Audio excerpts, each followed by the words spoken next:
What's up guys, Phantom here, back with episode 11 of my F1 2019 career mode as we are going to Silverstone for the British Grand Prix.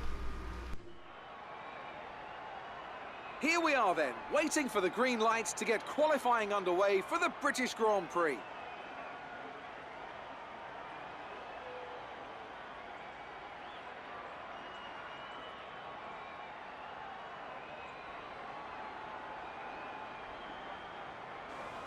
Looking at this field today, Anthony, do you think we're going to see anyone take a chance? Maybe run the hard tyres and save some of the grippier tyres for the race tomorrow? Well, I'd be surprised in all honesty. It's only the front runners that really have the pace to get away with that. And even then, at the end of the day, it's a big risk. Track position is the most important thing, and it's rarely worth sacrificing for a slightly more optimal strategy in the race, so I doubt we're going to see anyone trying it. I have been wrong before though. We certainly do see some risky decisions every now and then, and it's a gamble that's sometimes worth taking.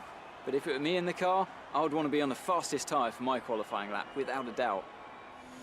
As we start here in Q2, as we easily got through Q1, as did Grosjean. Thank goodness he's not slacking on us right now.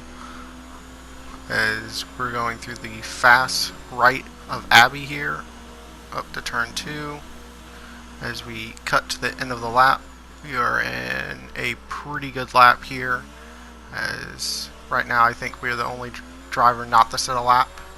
So we come across the line in P6, but it will be P8 comfortably by 6/10 over Ricardo, and Grosjean has also made it to Q3 probably for only the second or third time this season. As we enter here in Q3, going through the last couple of corners, trying to set up for the straight here to get a good run as we go across the line to start our flying lap here in Q3, and this will be our best lap early in the session as we kind of went a little bit wide. But as we come down here to the end of the lap, keep it a little bit wide there, but not wheel spinning that much on the curves, which is important. So we come across 4th, and we will actually end up P6. So we will be in a very good starting position as we are actually ahead of the Ferrari of Leclerc, and our teammate Grosjean is starting 9th as we will head to the race. The pain of parting is nothing to the joy of meeting again. And how joyous indeed it is to be back at Silverstone once more for the British Grand Prix. The queues to get in this morning extended miles back down the A43, such as the enthusiasm for Formula One in this country. The 3.6-mile-long Silverstone circuit is one of the longest of the season, with 18 corners in the current layout. With average lap speeds reaching around 145 miles per hour, it's also one of the quickest tracks of the year. Watch out for cars taking the right-handers of Abbey and Copse flat out.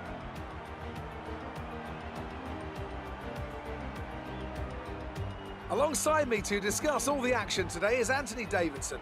Thanks for joining us, Ant, and tell me, you were down in the pit lane earlier. How do you think the track conditions are today? Well, the surface looks clean enough, but I'm a little bit worried about the track temperature. It's pretty cool out there, which could give some teams difficulties when it comes to keeping their tyres in the right operating window. The cars out there that work their tyres hard and really put a lot of energy through them, they'll be the ones that are better off.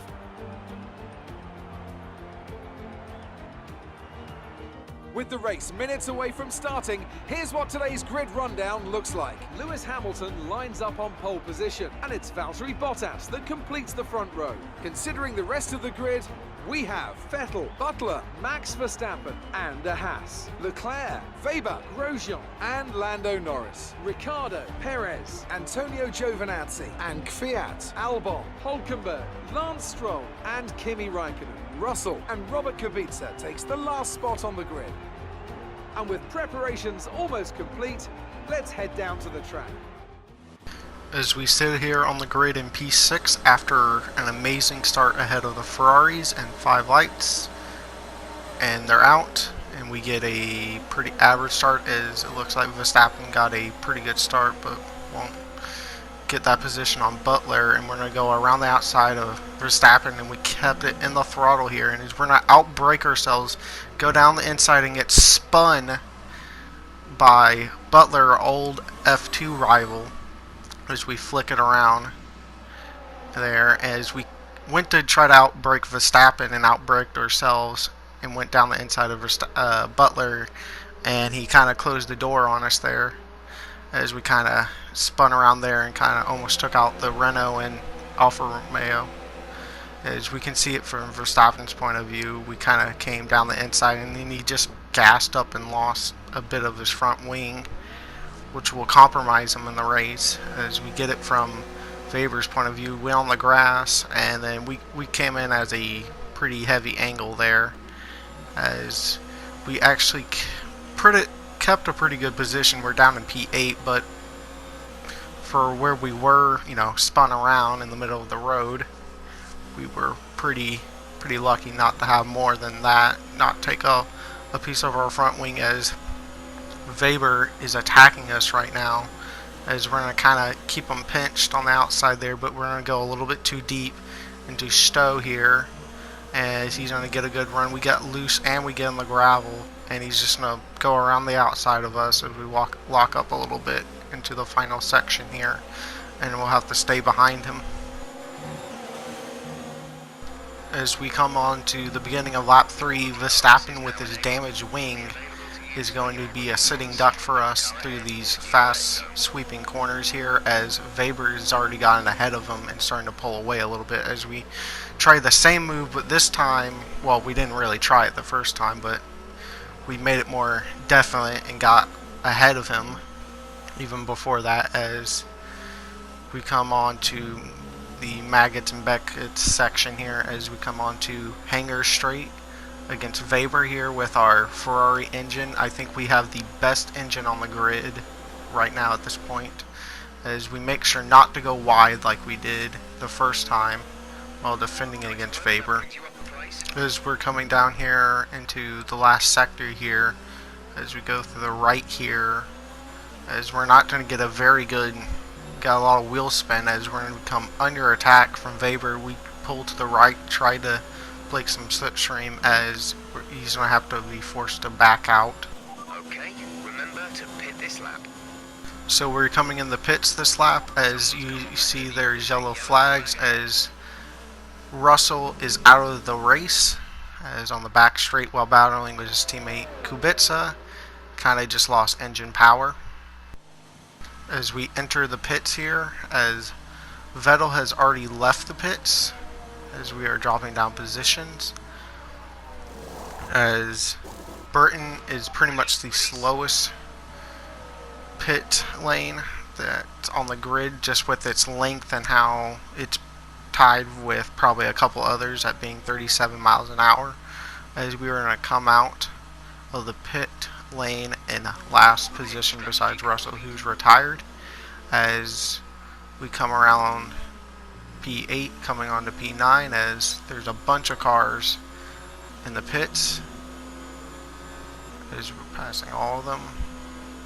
So we're going to come out P12 behind Albon, who is yet to pit on softs, as our teammate Roman is in the pit, as we're coming across to overtake all of them, as Roman was actually ahead of us a few seconds down the road, as we're going to come out of the pits ahead of him, and he's on hard tires, so we're going to have the tire advantage and be ahead of him, as Hulkenberg and Weber are in the pits right now, as we are going to be ahead of them, and he's also on the hards, as they've gone hards while I've gone mediums, and that's going to give us a definite tire advantage, which we'll keep, and Lewis Hamilton will win his home GP, as long as we don't mess up this last section too bad.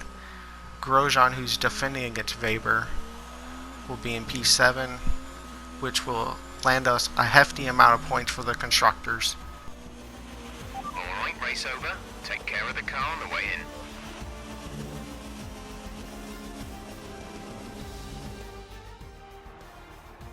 And Mercedes have pulled off a great victory here today. Anthony Davidson, how do you think they were able to set themselves apart today? Well, I know it's a bit of a boring answer, but the truth is they simply had the best speed package on the day, and a driver who knows how to take advantage of that.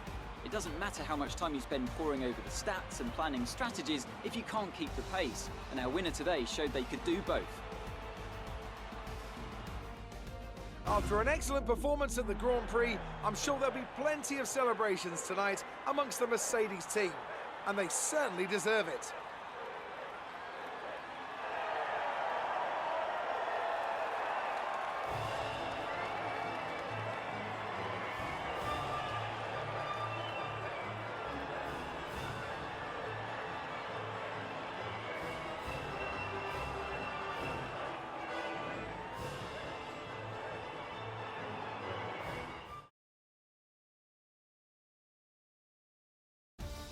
And after this round of the World Championship, here's how things look in the drivers' table. It's a great result for Lewis Hamilton, who moves further ahead at the top of the table. So, Anthony Davidson, who would you rank as your driver of the day? Well, my driver of the day has to be Charles Leclerc. He was unstoppable out on the track today, weaving through the competition with ease. It's time to check out the constructors' standings. Mercedes continue to extend their lead. Well, that was certainly an incredible weekend of racing. Be sure to join myself and Ant for more exciting Formula One action soon.